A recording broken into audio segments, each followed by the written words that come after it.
예, 수지 선화목자교회 강대영 목사의 사임 안건이 부결된 것이 아니라는 감리교 경기위원회 재판 결과 이후에 교회에서는 1월 27일 구역 인사회의를 열어서 강 목사의 사임안을 실질적으로 부결시키고 강 목사의 담임 목사직 복귀의 정당성을 확보하려고 했습니다. 그런데 교회 내에서 코로나 집단 감염과 코로나 확산으로 인해서 이 회의가 예정된 1월 27일 당일 행정당국으로부터 수지선화목자교회 전체가 집합금지 행정명령을 받았다고 지난 영상에서 말씀드렸습니다. 오늘 영상에서는 수지선화목자교회에서 코로나 확산이 어떻게 그렇게 됐는지 그 진실에 대해서 한번 알아보겠습니다. 집합금지 행정명령을 당하는 교회는 두 부류인데, 정강 목사의 사랑제일교회나 선현무 목사의 세계로 교회처럼 정부의 방역에 반대해서 일부러 명령을 어기면서 저항을 하다가 집합금지를 당하는 교회가 있는 반면에, 또 다른 부류는 노골적으로 방역 지침을 거부하진 않지만 교회 내에서 방역 수칙을 잘 지키지 않았다가 집단 감염이 발생하고 계속 환자가 늘어날 때 확산 저지를 위한 집합금지가 있습니다. 수지선화목자교회는 드러내놓고 정부의 방역 지침을 거부하지 않았기 때문에 후자에 하대한다고 볼 수 있습니다. 교회 관계자에 따르면 1월 초부터 교회에 확진자가 발생하고 계속해서 연쇄 감염을 통해서 확진자가 늘어갔다고 합니다. 감리교 행정재판에 압력을 가하기 위한 교회 임시당회가 1월 9일에 있었는데 이때도 코로나 확산이 문제가 되는 상황이어서 구청에서 이 임시당회에서 방역 지침을 어기는 부분이 없는지 감독을 했다고 해요. 문제는 이렇게 확진자가 늘어나는 상황인데 교회는 주일 예배, 새벽 예배, 수요 예배, 금요 성령 집회뿐만 아니라 또 강대영 일병 구하기를 위해서 매일 저녁에 교회 사랑 기도회를 하고 매주 목요일 저녁에 또 이어서 예수 보혈 구원 기도회라는 이름으로 계속해서 기도회를 열었습니다. 네. 여러분, 수지선화목자교회 예배나 기도의 스타일을 좀 아십니까? 예배 때마다 뜨겁게 통성으로 기도하는 교회입니다. 이것이 강 목사의 전매 특허이고 교회 부목사들도 이런 강 목사의 스타일과 비슷합니다. 종교에서 주요 방역 수칙을 보면 실내 취식 또는 큰 소리로 함께 기도, 암송하는 행위는 금지됨이라고 통성기도를 꼭 집어서 금지하고 있는데, 수지선화목자교회는 매일 예배에서 그야말로 뜨겁게 침도 튀어가면서 소리 높여 기도를 해왔습니다.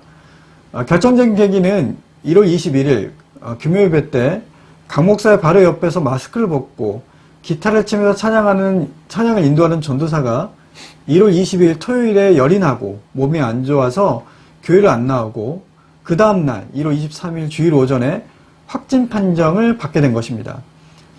1월 21일 금요예배 때 이 확진 판정을 받은 전도사와 강 목사는 모두 마스크를 쓰지 않았고 불과 1m 정도 떨어진 곳에서 열정적으로 찬양을 했습니다. 교회에서 이 금요예배 영상을 비공개 처리를 해두었는데 저희가 확보를 했습니다.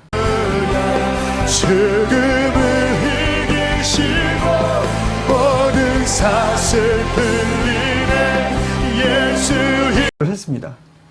한 가지 문제는 강 목사가 주일에 함께 그 전에 이제 함께 찬양한 전도사의 확진 사실을 알고도 마스크를 벗고 주일 설교를 했다는 사실입니다. 네.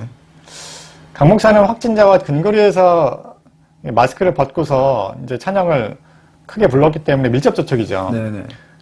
그래서 본인이 밀접 접촉자라는 사실을 알고 즉시 자가격리에 들어가야 하는 상황인데 아무 일도 없었다는 듯이 마스크를 벗고 평소처럼 설교를 하고 소리 높여서 찬양을 부르고 기도회를 인도했습니다. 18명이십니다.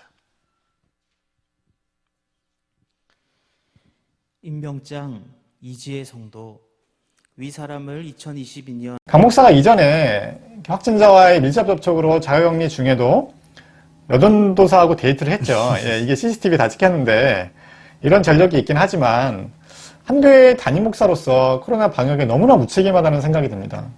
그 결과가 무엇일까요? 강 목사는 감염 여부가 불확실한데 그의 가족들이 코로나에 감염된 상태라고 합니다. 더구나 수진선화목자교회 교역자가 30명 정도 되는데 이 중에 20명 이상이 코로나에 확진이 되었다고 합니다. 그리고 1월 말 기준으로 약 80명 정도가 수지선화목자교회 관련해서 코로나 확진되었다고 합니다. 지금은 아마 훨씬 많이 늘어났을 거라고 생각이 돼요. 네. 또 한 가지 심각한 문제는 교회에서 코로나 확산을 축소하거나 또 은폐하는 정황이 있었다는 것입니다. 저희가 확보한 자료에 따르면 코로나 확산 초기에 당시 수요예배, 목요예배 때 많은 사람들이 모였는데 수요예배 때 모인 사람들은 일부러 알리지 않았고 목요예배 때 모인 사람들에게만 알려줬다고 합니다. 금요 성령 집회 참석 인원 중 확진자가 생겼을 때도 참석자 전체에게 공지를 하지 않고 확진자 주변에 있는 사람들에게만 공지를 해서 전체 공지를 교인들이 요구하기도 했습니다. 초반에 교회는 예배에서 확진자가 발생했을 때 확진자 주변에 있었던 소수에게만 교회에서 연락을 하고 예배 참석자 전체에게는 알리지 않는 등 축소, 은폐를 한 정황이 있었습니다. 교회 학교 예배 공간이 협소해서 주일 예배에 참석한 교사와 아이들도 모두가 일적 접촉자에 해당되기에 전체적으로 공지를 해야 한다는 의견을 교인들이 내기도 했습니다. 누구나 코로나에 걸릴 수 있습니다. 당연히 교회에서도 얼마든지 확진자가 발생할 수가 있어요. 하지만 환자 발생 초기에 모든 교인들에게 그 사실을 알리고 2주 정도 전체적으로 온라인 예배로 전환을 했다면 이렇게 교회에서 코로나가 확산되고 교회 전체가 집합금지 명령이 내려지고 교회가 폐쇄되는 상황까지는 이르지 않았을 것이라고 생각을 합니다. 하지만 교회는 환자가 늘어나는 와중에 평일 저녁에도 계속해서 특별기도회를 열었고 500여 명이 함께 모이는 임시당회도 개최하고 계속해서 모임을 진행을 했습니다. 왜?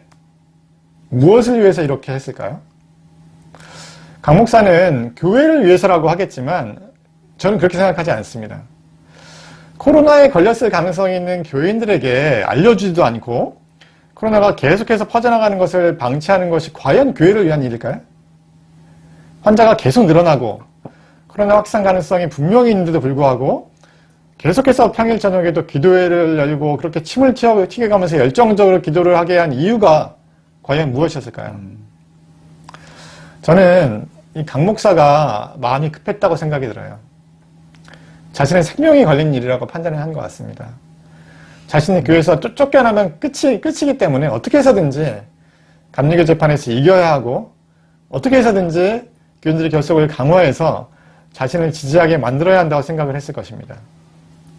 이 모든 것이 교회를 위한 일이었을까요? 아니면 강 목사 자신을 위한 일이었을까요? 강 목사가 하나님 앞에서 정직하게 물어봐야 합니다. 코로나에 걸린 수지 선한목재 교회 교우분들이 잘 회복되기를 저희도 기도하겠습니다. 시청해주신 여러분 감사합니다. 감사합니다.